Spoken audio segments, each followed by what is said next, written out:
Welcome, everyone, to the Fireside Chat by the Fire this time. My name is Cezar Williams, and I am the artistic director of the Fire This Time Festival. And I am super excited to have with us today Zachariah Ezer, whose play Black Women in Tech will be featured as part of our 10-minute play festival in season 14 this upcoming season.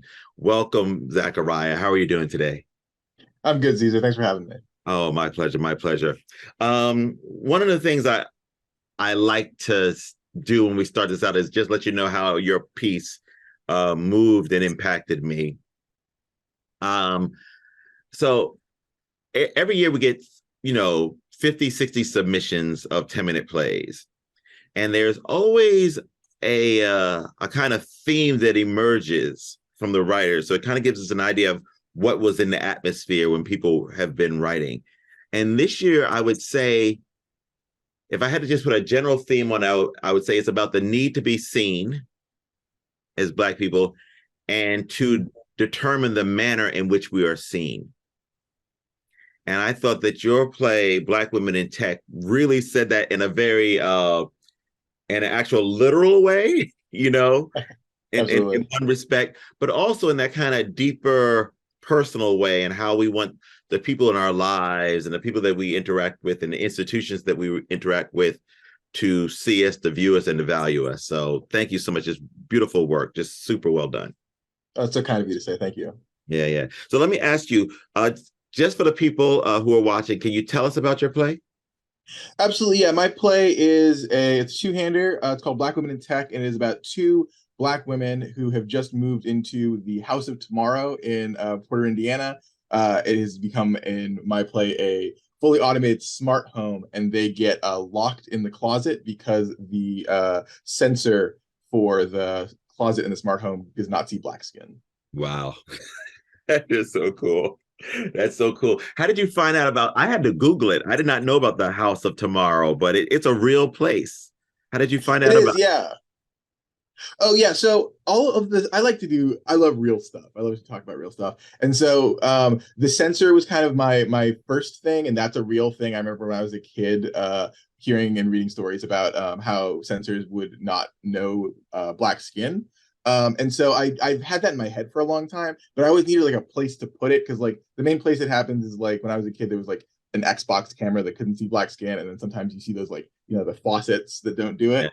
But I'm always like, if this technology ever got into like a bigger place. So I started thinking about smart homes. My partner is a technologist, and so I we talk about tech a lot of the time. And so I was thinking about smart homes. And then when I was researching smart homes, I was like, oh, the original House of Tomorrow, like the first like smart home ever, does exist. It's in Porter, Indiana, and like nobody's done anything with it. And then I Googled it, and they're looking for like a corporate sponsor to sort of like make it the House of Now tomorrow as opposed to like yesterday's tomorrow. And so I was like, oh, it'd be interesting if like that became, a test case smart home. Yeah, like a beta almost of this new world. Exactly. Exactly. It I really actually does. saw something on Netflix. Oh, I can't think of I think it's called The Girl Before. And it was kind of about these women who moved into this kind of like, yeah, this smart home. And it was kind of a horror story, kind of a love story, but it kind of hit on the same thing of how technology is really becoming such a big part of our lives, to our benefit and to our detriment as well. So super, Absolutely. and it's I funny. also feel like, I'm sorry, go ahead. I'm sorry, and your story is super funny as well. So Oh, thank you. Yeah. I mean, talking about like smart home media, there's as like I'm 27, so as like part of the millennial generation, I feel like I would be remiss not to like shout out the Disney Channel original movie Smart House, yeah, which is like at least for most people I know in my generation, we've all seen it, and it yes, is yeah, also a people are trapped in the smart house type of situation. cool, so cool. Uh, Shifting gears just a little bit, I would like to use this opportunity to let the folks know what else you're working on. What other projects are you doing? Where else can they catch your work? Yeah, good question. Right now, I'm trying to think of the things I'm allowed to talk about. Oh, But right now, I'm finishing my MFA at the University of Texas at Austin. And so we're going to do a thesis presentation of a play of mine called Address the Body. And that'll be if you're in Austin, Texas. Then if you live in Minneapolis, the Playwright Center, I'm one of their core apprentices, and we're working on a different play of mine. We'll be doing a reading of that. It's called The Freedom Industry. And if you are in Washington, D.C., I'm just saying a lot of not New York places right now. Uh, I am under commission by Theater J. They have an Expanding the Canon Commission, which is for Jews of color. I'm a Jew of color. And I'm working on a play about a Shabbos Goy strike, and that will be TBD, but there will be at least a reading. Wow, that's so cool. I have always been fascinated with Jewish people of color. I think in my imagination, I used to work in Brooklyn. I'd go up and down Eastern Parkway, and every blue moon, you were seeing like a Black Orthodox Jewish person, and I would always think what their existence. Well, I was always super curious. So I'm glad that you're doing this project in this piece. Yeah, I will say I'm not Orthodox. My family's not Orthodox. That does seem intense. Being Black in that community would seem. I mean, brave people. For me, my dad's like a Reformed Jew, like super chill about it. But the older I get, the more I like connect to my Jewish heritage, and yeah, I don't know. It feels like a part of me, and I always feel like in the same way that like I'm from the South originally, and so when I moved up north, because I lived in New York for quite some time, everyone would be like, would be surprised that I'm a Southerner, and I'd feel the need to be like, no, I'm from the South. This is me. Same thing for being Jewish. People are like, you're Jewish. I'm like, yes, I'm Jewish, and now I'm like, vociferous about it. Yeah, it's so funny. Where in the South are you from? I was raised in Houston, Texas. Okay, very good. How have you seen Texas, the art scene in Texas evolve? Because I feel like now it's really, really popping. Yeah, I feel like Houston especially, like sort of its national rise during my lifetime. Like there have been a number of times where Houston was like popping, especially in like things like hip hop and stuff like that, and like Dirty South stuff. But I feel like sort of Houston's cultural cachet has really increased since I was a kid. I remember when there was the Houston Press, which is like an alternative weekly, like at least once a year, the like headline would be, "How come no one wants to come to Houston?" And now as an adult, like it's one of the coolest cities in America, and that's Yeah. been pretty great to see. And I think that the art has spoken to that too. I was in a lot of bands when I was a kid, so I was very in the like a certain kind of art scene. And now that I've become a theater person in my adult life, it's been great to check out that part of the Houston scene as well. What were you like as a kid? I was a quiet kid. I was very bookish. I read a lot. I, a few close friends. I did a lot of things like speech and debate, academic decathlon, that kind of stuff. But also, I was an athlete. I was actually recruited to college for running track. I'm very fast at running. But like that was really not so much my personality. That was like a thing I did. And I wasn't really into theater yet. I didn't get into theater really until college. So I watched a lot of movies. I read a lot of books. And I appreciated theater when I encountered it, but it just didn't feel like something that was sort of part of my life yet. How did that change for you?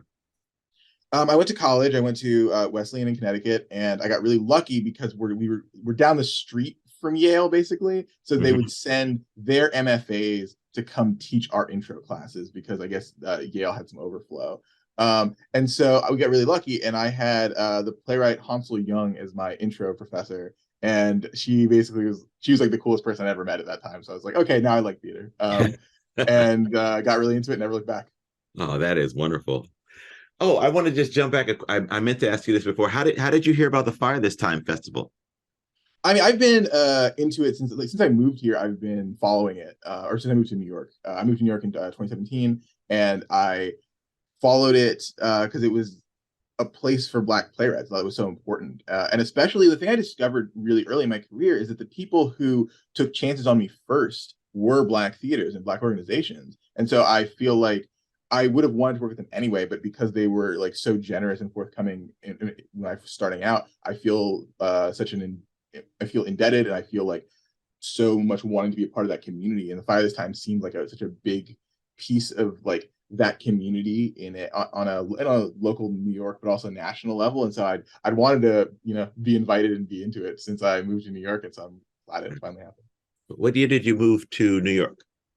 I moved to New York right after I graduated college in 2017, and I lived there until July in the pandemic 2020, and then I got into grad school and moved down to Austin. Okay. How has the pandemic and all the things that have occurred since 2020, how has that impacted your work, if at all? Yeah, I think that I was always on a sort of certain path. I feel like a lot of my work is really deeply engaged in Black studies and sort of the a thing that I'll call like the ontological question in Black studies. I'm very like connected to like Wilderson and Warren Hartman and like sort of the Afro-pessimistic stuff. And so I was always into that, and sort of 2020 kind of confirmed a lot of that for me, like the sort of the two pandemic stuff we were talking about, and specifically about how Black people were affected by it, and about how, like, I mean, the summer of 2020, like what did and didn't happen coming out of that really made me feel connected to some of the work I was already doing, kind of go a little further into it, but also sort of I'm interested in sort of the dynamism of Blackness. I feel like it makes me want to portray a number of different ways that Blackness exists on stage through my study of Black studies. Yeah, that's great. That's kind of when Kelly Gerard, our founder and executive director, started the Fire this time. That was kind of her goal as well, was to create a space that could kind of show the diversity of the Black experience and the ways in which we could be presented on stage, or even the ways that we wish to create characters for ourselves or for others. Final question. If you could go back in time, is there anything you would tell your younger self? Yeah, keep at it. You're doing the right thing. Like I was a really like anxious, sort of depressed kid in a lot of ways. And it's just like it'll like just keep pushing through it, I think, because the good things will come. Like you'll age into yourself and the world will age into you. Yes, beautiful. Well, thank you so much. Thank you, everyone, for taking a few minutes out of your day to watch the Fireside Chat and to get to know Zachariah Ezer. Again, please come check out season 14 of the Fire This Time Festival. We look forward to seeing you soon. Bye-bye.